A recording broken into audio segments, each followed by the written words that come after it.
नमस्कार दोस्तों, Air India Ahmedabad plane crash की फाइनल रिपोर्ट। और दोस्तों इस रिपोर्ट रिलीज होने के बाद बोइंग कंपनी का स्टॉक धड़ल्ले से ऊपर में जा रही है और इसमें सबको लग रहा है कि किसी कंपनी के यहाँ पे गलती हो ही नहीं सकता, सारा ब्लेम पायलट के ऊपर ठोका जा रहा है। लेकिन बहुत सारे ये भी सोच रहे हैं कि कंपनी को बचाने के लिए मुर्दा पायलट के ऊपर दोष दिया जा रहा है। दोस्तों 12 जून सुबह के 11:17 पर AI-171 दिल्ली से अहमदाबाद लैंड करती है। दोस्तों बे नंबर 34 में AI-171 को पार्क करने के बाद इस रिपोर्ट में लिखा गया है कि इस पायलट के क्रू ने एक शिकायत दर्ज की और ये शिकायत टेक लॉग में लिखा जाता है। इसे पायलट डिफेक्ट रिपोर्ट कहा जाता है। और इस पर क्या लिखा था पायलट ने, इन्होंने लिखा था स्टैब्स पॉज एग्जीक्यूटिवर। तो एक शॉर्ट फॉर्म है। स्टैब की मतलब है स्टेबलाइजर, पॉज की मतलब है पोजीशन और एग्जीक्यूटिवर का मतलब है ट्रांसड्यूसर। दोस्तों इसका मतलब है स्टेबलाइजर पोजीशन। प्लेन का पीछे लगा हुआ हॉरिजॉन्टल स्टेबलाइजर को मेजर करने वाला जो सेंसर है वो अच्छे से काम नहीं कर रहा था। Air India duty aircraft maintenance in charge इसको ठीक भी कर देता है। और 12:10 पर AI-171 को फिर से उड़ान भरने के लिए रिलीज कर दिया जाता है।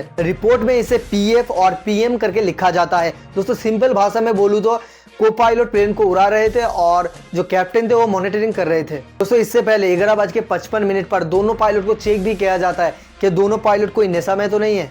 प्लेन की उड़ान से पहले फ्यूल की वेट थी 54.200 kg और दोस्तों टेक ऑफ वेट था 2,13,400 kg। तो दोस्तों AI-171 1:38 पर टेक ऑफ करती है और मैक्सिमम स्पीड 180 नॉट्स पर जाता है। और कुछ ही सेकंड बाद ही सब कुछ गड़बड़ हो जाता है। जो फ्यूल कट ऑफ स्विच था वो रन मोड से कट ऑफ में चला आता है। यही फ्यूल कट ऑफ स्विच से इंजन की फ्यूल सप्लाई किया जाता है। दोस्तों सीधा बोला जाए तो रन मोड को ऑन बोलते हैं और जो कट ऑफ मोड में आ जाता है उसको ऑफ बोलते हैं। दोस्तों ऑफ होने से इंजन की फ्यूल कट ऑफ हो जाती है और दोस्तों इंजन बंद भी हो जाता है। देखो प्लेन में 2 इंजन थे और दोनों इंजन के लिए 2 अलग अलग फ्यूल कट ऑफ स्विच दिया गया था। और उसके बाद प्लेन एयरपोर्ट क्रॉस करने के बाद ही नीचे गिरने लगती है। इंजन बंद होने के बाद पायलट बोलते हैं तुमने ऐसे कट ऑफ क्यों किया, लेकिन दूसरे से जवाब आता है मैं ऐसा कुछ भी नहीं किया।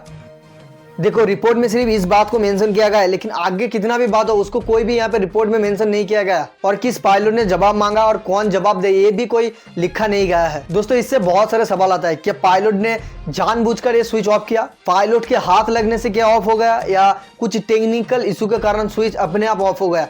और 1:39:05 पर पायलट एयर ट्रैफिक कंट्रोल से कांटेक्ट करके 3 बार मेडे का कॉल दे देता है। ATC उनसे वापस कांटेक्ट करने की कोशिश करता है लेकिन कोई भी जवाब नहीं आता है।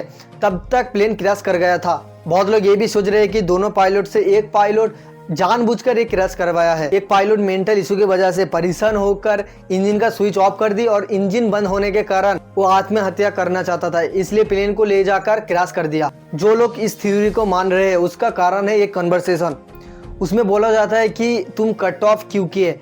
दोस्तों वो सिर्फ कट ऑफ सुनकर ही ये बात बता रहा है। दूसरा बंदे भी तो बोले मैं ऐसा नहीं किया। दोस्तों कोई अगर मरना चाहेगा तो ऐसा क्यों बोलेगा। दोस्तों उसके बाद वो फिर से कट ऑफ बटन को फिर से रन पे क्यों डालेगा। दोस्तों ये तो नहीं कि कंपनी के ब्लेम की वजह से वो पायलट के ऊपर ब्लेम ठोक रहा है। तो दोस्तों मैं आपको पूरा घटना खोल कर बोला, पूरा डिटेल्स में बताया दोस्तों, पूरा प्रूफ लेकर। दोस्तों वीडियो अगर अच्छा लगे तो वीडियो को लाइक करें, चैनल को जरूर सब्सक्राइब करना और ऐसे इंफॉर्मेटिव वीडियो को देखने में टेलीग्राम में जरूर जुड़ना। दोस्तों आज के लिए इतना ही। जय हिंद, वंदे मातरम।